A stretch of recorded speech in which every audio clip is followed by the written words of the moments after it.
So here I'm going to take a chilled bottle of 7-Up.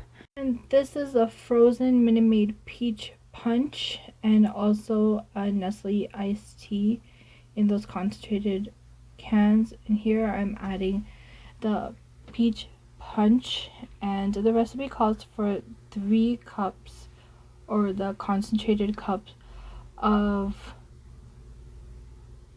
water, but instead of that I substituted that with the chilled 7-Up. You don't have to do this, but it just adds a little to the punch.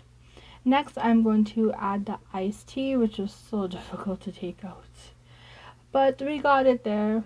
And now I'm adding another 3 cups of 7-Up instead of water. Later on, I did add another cup of water just because I thought it was a little bit too sweet for my liking. You can alter what kind of liquids you want in this recipe.